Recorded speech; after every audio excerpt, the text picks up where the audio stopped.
Okay, so what is Void Destroyer 2 about? Well, the best way to explain is to show.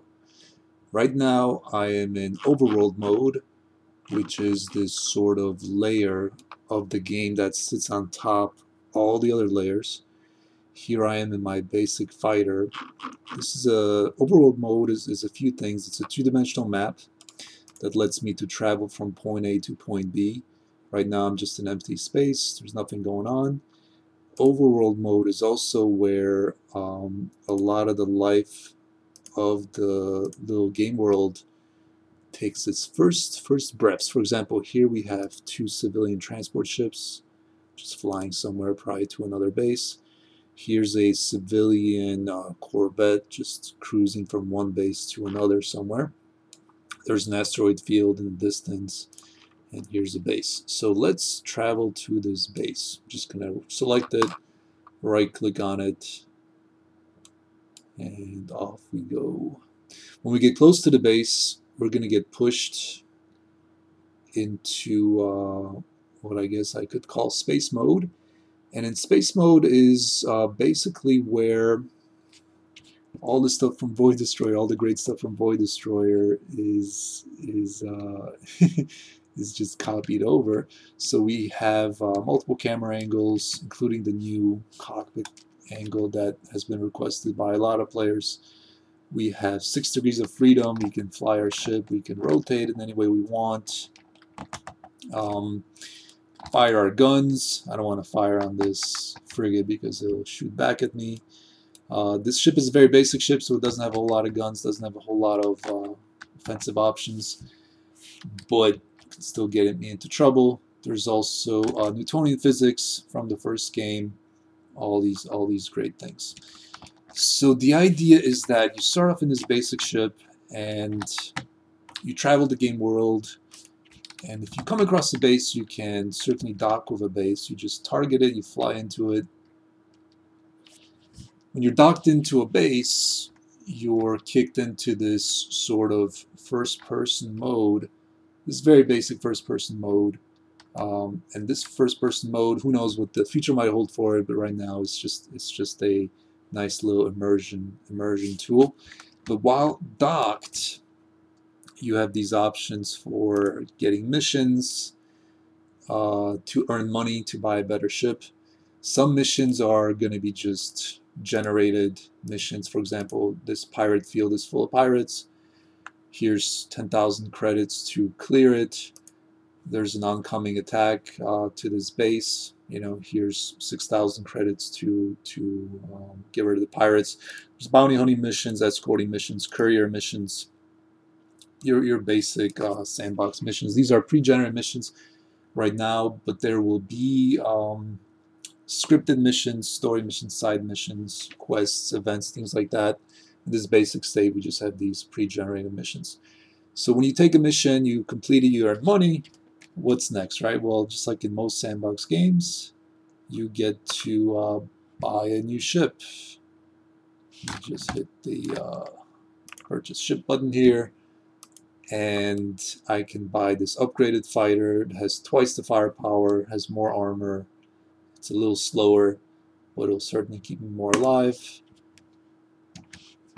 When I purchase the new fighter, our old one gets tossed into the hangar, so I can still access it later. And the new fighter gets delivered right away. So what's missing right now is any kind of upgrades or customizations to the existing ships. But that's because we're just in this basic state. Those are going to be worked on. The more assets I have, the more turrets, the more weapons, the more guns, the more I can get into that sort of customization. But for right now, you just buy a ship. But certainly that's a very big element in sandbox games, customizing your ship. And that's going to be in Void Destroyer 2. But right now we have the second fighter, so we can definitely purchase ships for ourselves. We can also purchase ships for our fleet. What that means is you can have wingmen. I'll buy this this Hornet for the fleet. Actually, let me just buy a bunch. And yeah, so that's the basic progression of the game. You know, you start with a basic ship, you do missions, you travel to bases, Then you can have wingmen with you. Eventually you can buy multiple ships. Where's my wingmen? There they are. They're in formation with me. Those three ships there. 1, 2, and 3. And you travel the world, you explore the world, you do missions. Let me just get far away from this base here so I can enter Overworld mode once more. Once I'm sufficiently far away enough, it'll let me go back into Overworld.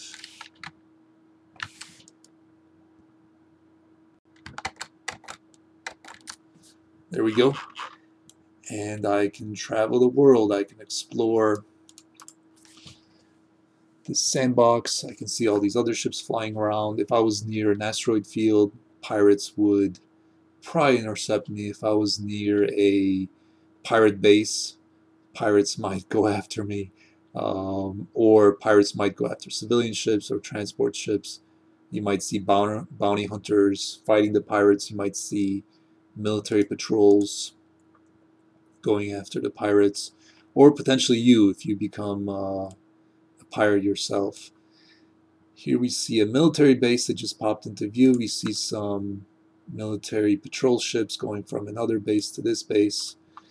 I'm going to just go near this base here. And again, once I get close enough, I'm going to get pushed into the space mode, the ship mode.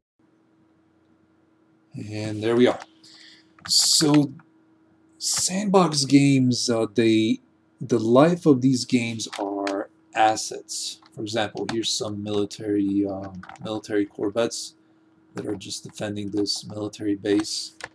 There's some military fighters. Here's a civilian transport. It's probably going to dock with this base there.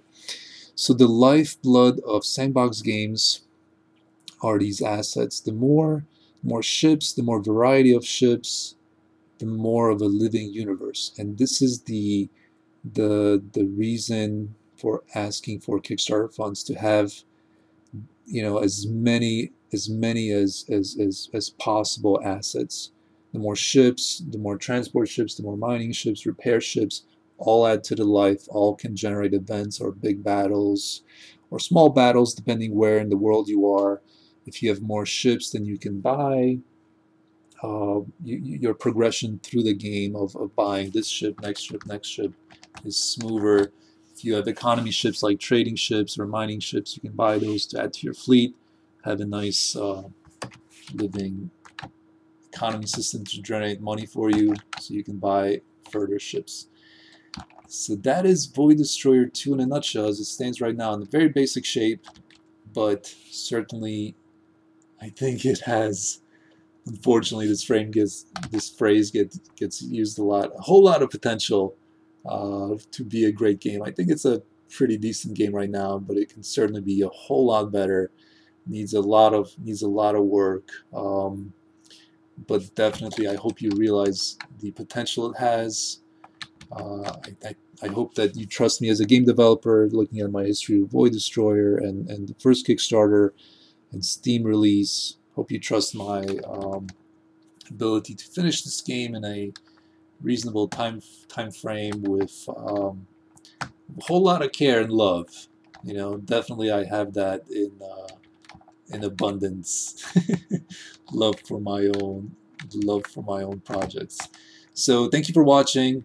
I hope you consider backing the project. If you have any questions, if you have any feedback, please let me know. What I've showed you was just the very basics. There's a little bit more to it than what I've showed. You know, I didn't show any combat, so if you want to see crazy fight scenes, take a look at one of the trailers.